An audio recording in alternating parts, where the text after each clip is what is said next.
I was born to parents who believed in letting kids play without too much interference.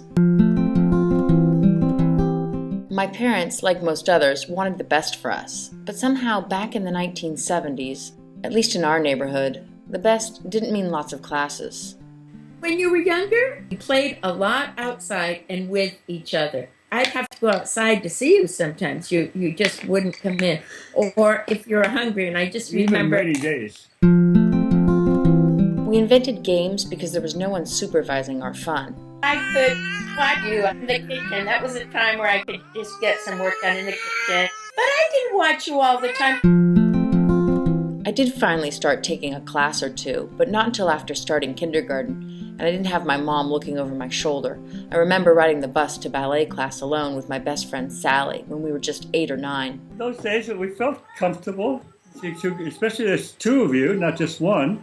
Times have changed, it seems. A 9-year-old who rode the New York City subway alone set off a national controversy, and parents have been severely criticized for much less. In many neighborhoods, parents have their kids enrolled in so many classes that playing freely in the streets is an endangered sport.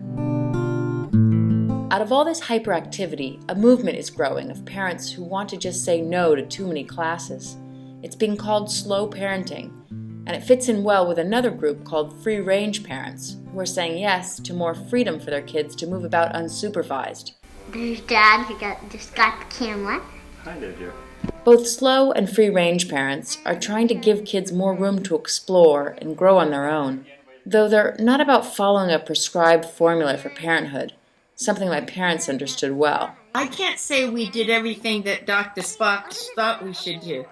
I think you have to kind of do what's going to make you happy and what's comfortable, or else you get really frantic. I'm a busy little mother. Set the table and I'm receiving no help. I don't want to give the wrong impression. I know my mom was frantic at times. After all, I have 5 siblings. 1986, our finale. And eventually, my siblings and I tried out nearly every activity.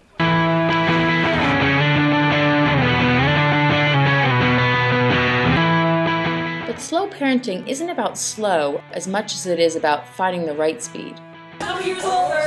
In my childhood home, even with all the activity, rarely did we feel stressed out by it all. Perhaps because our schedules weren't mandated from above, but chosen by us.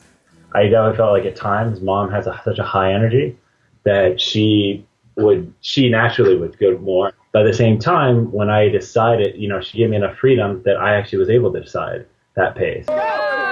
And we all found our different speeds.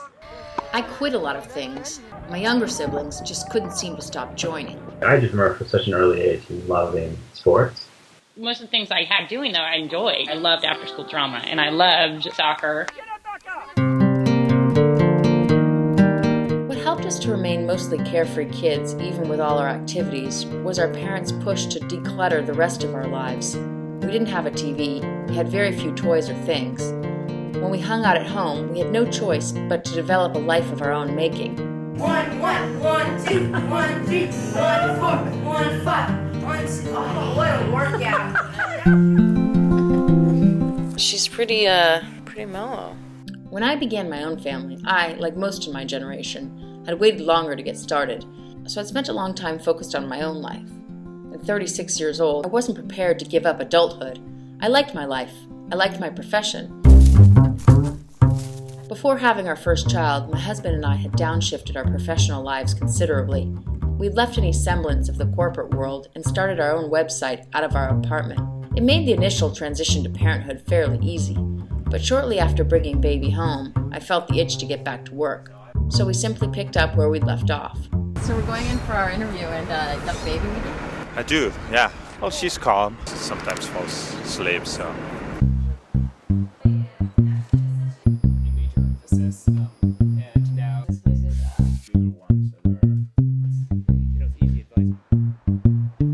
Working for ourselves means we set the rules, and we're constantly mixing work with child rearing. ¿Qué lleváis al peque ahí en la bolsa? Sí. Tenemos que compaginar un poco. Claro. Muy bien. Where's my spoon? Here, this is your spoon. Working from home means we can both spend plenty of time with our daughters, But it also means we have to set some limits to get any work done. I went through a phase of believing that if I could just find that perfect toy, motherhood would be so much easier. Not believing in buying new, I bought a lot of second-hand playthings. What are you doing in there? But strangely, all I did was accumulate things she played with once and put aside. Tapes. So now we have a cabinet of forgotten stuff, and I still find myself feeling pressure to be actively involved in my daughter's daily life. Helping, grooming, molding, coaching, training, teaching. Thankfully, my husband is from a tradition that believes in letting kids adapt to you. My mother-in-law can continue any task with kids in tow. And my husband believes in giving kids time on their own, so every afternoon is quiet time. And even if Inez doesn't nap, she has to stay in her room on her own for an hour or so. Surprisingly, she doesn't cry, but finds things to entertain herself.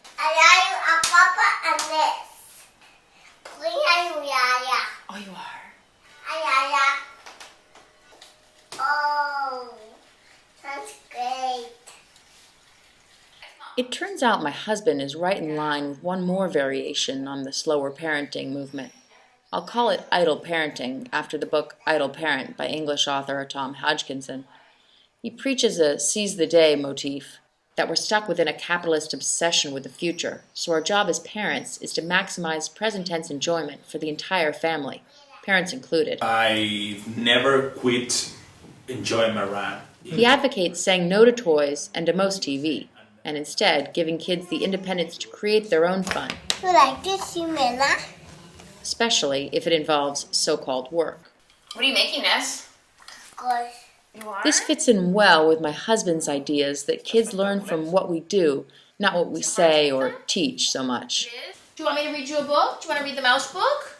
It's not such a new idea until you get to the subject of books. Who's this? Fox. Fox, huh? What are these? I, and many of my peers, tend to feel obliged to read a lot to our kids. And that's Knox. A few months ago, I complained to my husband that I didn't have time to read myself anymore. He told me he thought that was a mistake. What's the point in reading to them if they never even see you read? At first, I just wasn't ready to hear the idea that reading to your children shouldn't fall above all else. But the other morning, I caught my husband in bed reading. He hadn't set up our eldest with any games, toys, or kids' books. And surprisingly, to me anyway, that isn't what she asked for. I want it. Please.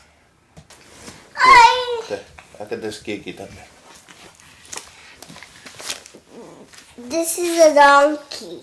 This feels like a good pace, if I can just slow down enough to get here. Es President's Guns.